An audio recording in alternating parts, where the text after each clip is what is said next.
In this video, we're balancing out skin tones.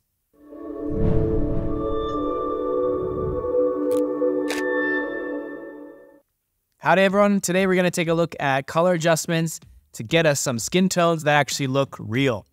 Now before we get started, how the heck does it happen that we actually get these funny looking, unnatural skin tones? Unnatural skin tones can be the result of funky lighting, incorrect white balance settings on your camera, or it can also actually be the color science in the camera and the way it's set up. And there's actually one size fits all to resolve the skin tone issues you might have, but we're gonna go into Zoner Photo Studio X and take a look at some of the settings that we can play around with to get those color settings on the skin that we truly want. Most skin tone issues are caused by a deviation in color of the photo from when it was actually taken. And that's why the main tools for correcting skin tones are gonna be your white balance and color shift. And of course, if needed, split toning as well as tone curve. The first and most common cause of incorrect skin tone is gonna be poor white balance. In this picture right here, you can see that the skin tone is turning towards more of a shade of blue. So let's move the temperature towards a warmer color, like this, and already that looks so much better. But now we can see that the skin tone is actually turning slight green, and unless this person is really sick, we don't want to leave it like that. So let's move the tint slider towards purple. And again, it's already looking a lot better. Okay, but it's not always this simple. We actually can have the white balance dialed in, but still our skin tone just feels off in some way. What happens is when we adjust it this way, we're actually adjusting all the colors in the entire photo, and we actually might want to go to more local adjustments. So let's check that out. Now, color shift is going to help us adjust color locally. And we've already made some adjustments to this photo, including tweaking the white balance, but still the skin tone appears unnaturally yellow. So let's focus on a specific color and then make adjustments in the color shift for the colors of the skin, which are going to be mainly between red and yellow. Now let's define a specific color that we can adjust.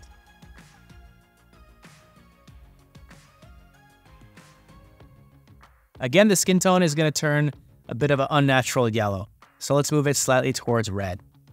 Now that's a bit better, but it's going to bring out some of the dark areas and it's going to give the skin way too much contrast. So let's slightly increase luminance. And since it's made the skin look a lot more pale again, we're going to help out by adding some saturation. And that already looks much better. Now that was another technique using the color shift, which actually isn't as straightforward as using white balance. Sometimes our photo has background colors that are similar to skin tone. And just like in this photo that has a brick wall in the background, if we try and select skin tones using the color shift, the wall is actually going to be selected as well. And so naturally we're going to be changing its colors along with the skin tone. Now, of course, in this scenario, this is not something we want. And so we're gonna have to focus much more locally. And Zoner Photo Studio X has a plethora of tools to address this issue, and I dare say even a better plethora of tools than, say, a lot of our competitors. Now to speed things up a bit, I've already used the filter brush to select all the areas where we want to address the skin tone and where the skin tone is actually visible. Now I wasn't super picky, and I even selected areas where the model has facial hair. But since we're going to mainly use color shift to balance skin tone, I don't think we're gonna have to worry about the facial hair changing color with the skin. Now at first glance, the skin looks a little red, so let's choose an area of color in color shift, which roughly matches our skin tone in this example. Now we don't have to be too precise because we already selected this area that we're gonna be working on with the filter brush. And then let's roughly choose the range of the skin tone and then carefully move the hue towards yellow. This photo was taken in the winter, and so the skin tone is gonna have several areas that are redder than others. So let's slightly increase uniformity to even out the differences. And since the skin tone still stands out quite a bit, I'm gonna slightly decrease saturation. Now let's check out to see how it looks. And notice that it's turning, again, a bit more yellow than we'd like to. Now, we don't want to change it back to red, so let's take the temperature and slightly move it towards blue. And as you can see, that's gonna eliminate the yellow. Let's check it again. All right, that looks a lot better. Now for the last example, we're gonna use our knowledge of color mixing from this video, and it's going to be covering the tone curve. Now I have this photo that was taken in our studio and lit using our secondary light with fluorescent bulbs. Now fluorescent bulbs are known for producing this unsightly, fluorescent, greenish, white color in the darker areas. And since this green is actually most prevalent in darker areas of the exposure, none of the previous tools are actually going to help us. They would change the lighter areas too, and we certainly don't want that. Now, this is where the tone curve comes into play.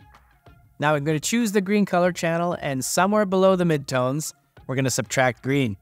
This is going to add purple, and immediately we can see that the green tones are fading away, and that's all we have to do. Now, don't be afraid to mix and match these techniques, especially when you're using your local adjustments. Trust your eye, your gut, and feel free to play around with the sliders. Now, that's all from me for this video. Now you know how to use that tweak and several tools to help you get what you want when you're dealing with unnatural and funky looking skin tones so that we get something that looks real. If you like this video, give us a thumbs up. If you didn't like it, give us a thumbs up anyway. Hit the subscribe bell so that you guys never miss a video and are always alerted when we create our next one.